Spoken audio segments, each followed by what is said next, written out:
So you've been asked to speak at an event, but you don't know what to say. Today we're going to take a look at a couple steps that we can take to start to develop a speech. The first thing we need to know is we need to know the event. What type of event are you going to be speaking at?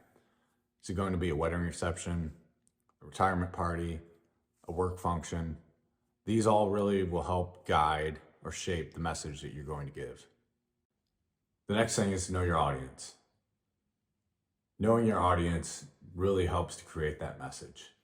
I think about it at my job that we do fire prevention. We deliver the same message to preschoolers as we do to adults. It's just that how that we deliver that message is much different. For the preschoolers, there's a lot more hands-on and visual things. Adults, you can have handouts. We do a presentation, not so much of a hands-on type of thing to get the message across, because a lot of the times that message is already known. So knowing your audience and knowing their background helps to deliver that message so that you're not giving too much or too little information to that audience. Once we know the event, we know our audience, we need to create an outline. This is going to be the basis for what we're going to say. With that outline, it's very important to decide what your key message is going to be. Work from your key message and work backwards. Once you know what you want to say and the intent of what you're going to say, everything else should fall into place. It's very important to greet our audience. Say hello, welcome them to your event, thank them for allowing you to speak. Maybe take time to thank some of the other individuals in the audience for any work that they had accomplished if this is a work function. For me, I like to get my thank yous out of the way first. After the greeting and my thank yous, I'll get into the key message. I usually leave this for last. That way it leaves a lasting impression. That way it doesn't get lost in any of the other message of what I've said. The key point of why you're speaking is what you want your audience to take away. After you finish speaking, make sure you thank the audience again. Thank them for the opportunity to have spoken to them and wish them well at the rest of their event. So now we're ready to go write our speech. Key to this is going to find someplace that's going to be a good location that you can sit down, really think about what you want to say, and come up with that message. Making sure that you're going to be free of any distractions. Best is to try to make sure that you're by yourself. That way you have that opportunity to really think about what you're going to say.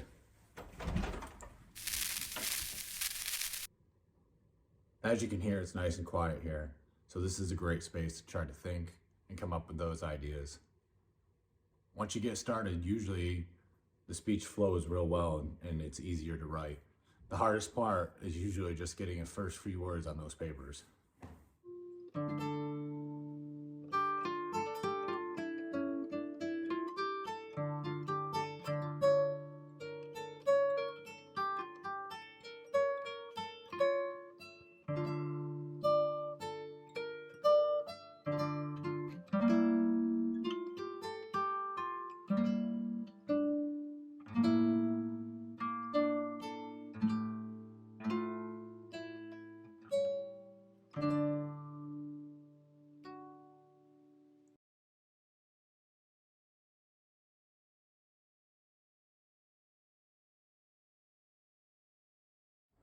Maybe trying to find some place to sit out in nature will help you get those ideas going.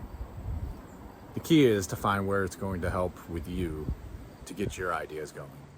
So now that I got my outline done and I got the body of my speech done, I like to take that and I send it usually to a friend or a colleague to have them to look at. Am I missing something?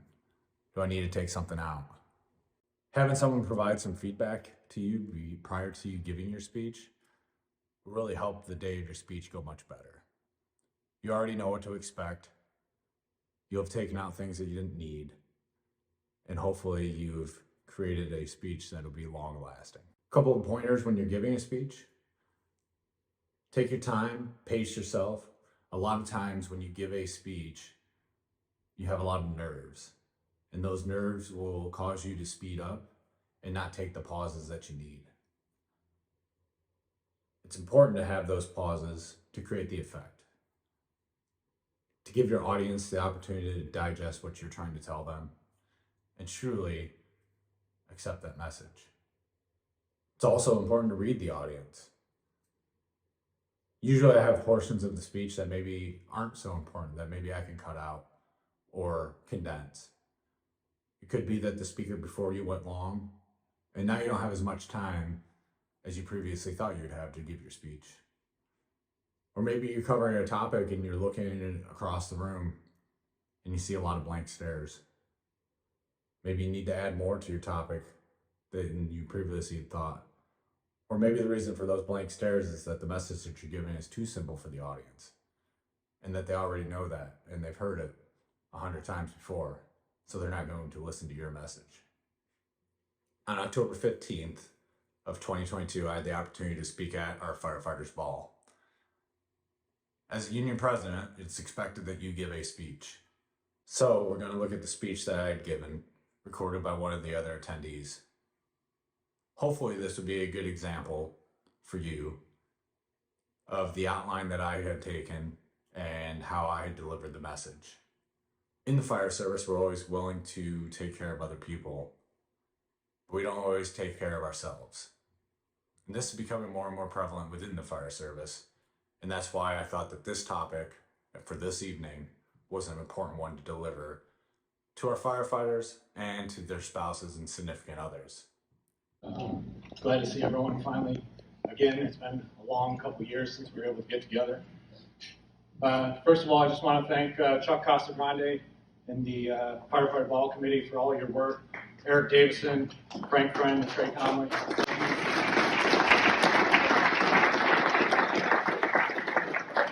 I took a lot of the feedback from the last Firefighter Ball and ran with it to give us a better venue, better food, hopefully. The food was delicious, so thank you so much for all the hard work that you guys put in tonight. I'd like to thank Deputy Chief Matheny, all of our staff, all of our chief officers that are here tonight for their continued relationship that we have as a union, being able to work together through issues.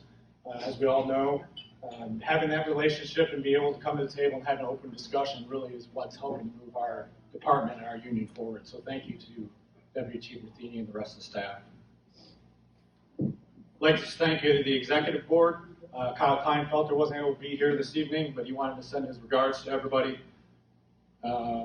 Trey Conley, Clayton Matson. As you guys all know, there's a lot of work that's put in behind the scenes.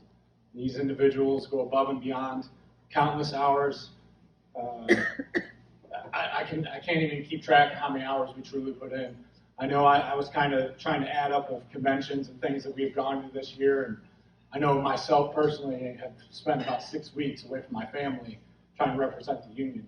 So these individuals on the executive board, I want you to know, are going above and beyond and making sure that our benefits are protected. So I want you to give them a round of applause.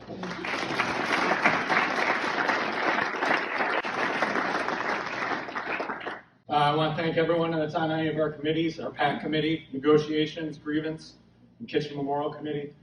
They all do the extra work that's needed to keep the behind the scenes stuff done. So thank you to anyone that's in here that's on those committees.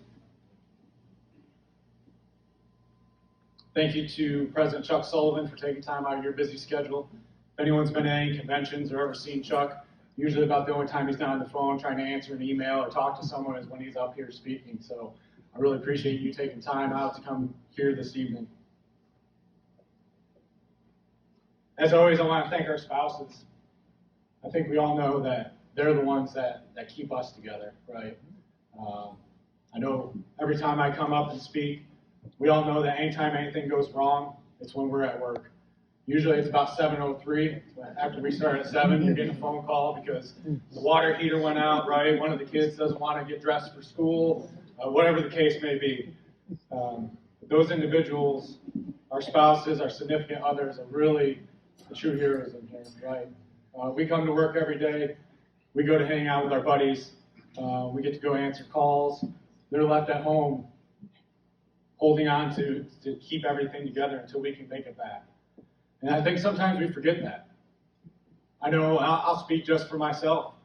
It's easy, and I know Stuart already kind of alluded to it, but it's very easy to come home and I know for me, as soon as you walk in the door, my kids are dad, dad, dad, dad, dad, right? It's like, whoa, I just need like 2 minutes to decompress, right? I just kind of get your day going. But they haven't seen us for 24 hours, and they're extremely excited, right? They don't see everything that would happen the day before, right? They just see, hey, dad's home, or hey, mom's home. So they're excited to see us, and taking that time to make time with them. I think it was John Powell that had told me he went to a conference once, and they said, like, anytime that you say no or hey, give me a minute, that's a moment you're not going to get back, right? You come home and your kid wants to play basketball, and you say, hey, give me 5 minutes. Well, 5 minutes turns into 10 minutes, right? 10 minutes turns into an hour, and all of a sudden you didn't play basketball with your kid or do whatever they wanted to do. So it's really easy for us to kind of push things aside sometimes. And it's very important that we take care of ourselves and take care of our families. So please give all the spouses and significant others a round of applause. Thank you.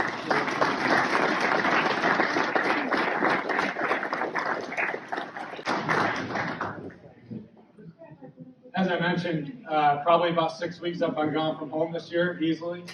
I'd like to thank my wife, Griselda. She holds the family together, like I said. If you're at my household, there probably isn't a day that I'm not taking a phone call or 2 or 3 from someone within the department. I have a lot of other commitments that we're doing. She is very supportive to allow me to continue to represent all of you guys. And without her, the things that we've been able to accomplish over these last 3 years as a union, working with our city, trying to move our benefits, and everything forward would not be possible. So thank you.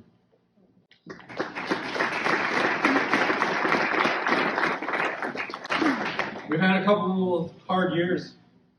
COVID's been difficult. We were able to get through that. We're coming on the outside of that. I know Chief West and I had the opportunity to go around to speak to everyone. We're busy. We are just getting busier and busier every day. We looked at 2009, we ran 8,100 calls. Last year, we ran just shy of 13,000. And we're on that same pace this year. I think a lot of us are tired, right? The one thing with the fire service is if you call, we'll go, right?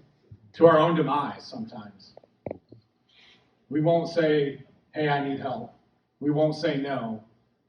They'll just say, hey, this needs to be done, and we'll say, okay, right? So taking that time to look at ourselves. We're making small strides in mental health awareness within the department.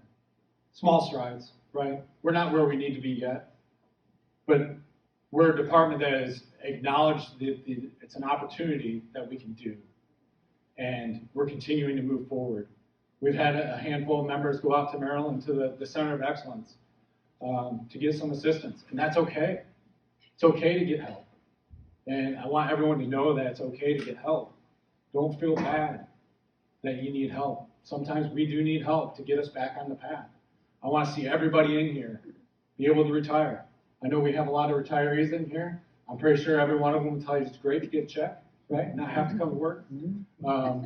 But when they were here, that wasn't the mentality. It was suck it up, right? And you only can do that for so long until it comes out. You outlash, whether it's at home, whether it's on a call, whether it's just internally, but not taking care of yourself. So I want to see everyone in here be able to retire. You need to take care of yourselves. Ask for help. Make friends at other departments. Sometimes you don't want to ask for help from people you know within your own department, but make friends at other departments. We have a lot of resources out there. Please utilize them if you need them. I won't take any more of your time. I thank everyone in here. You guys have done a great job since our last Firefighter Ball every day. I'm so proud to have the opportunity to represent you each and every day. Thank you. Hopefully now you have a good idea on how to try to come up with a speech.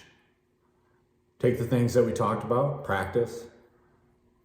Really, it takes a lot of practice to get good at public speaking. It's okay to feel nervous. But if you're prepared, you know your audience, and you took the time to write your message, There's nothing to worry about. Your speech will go good. Thank you.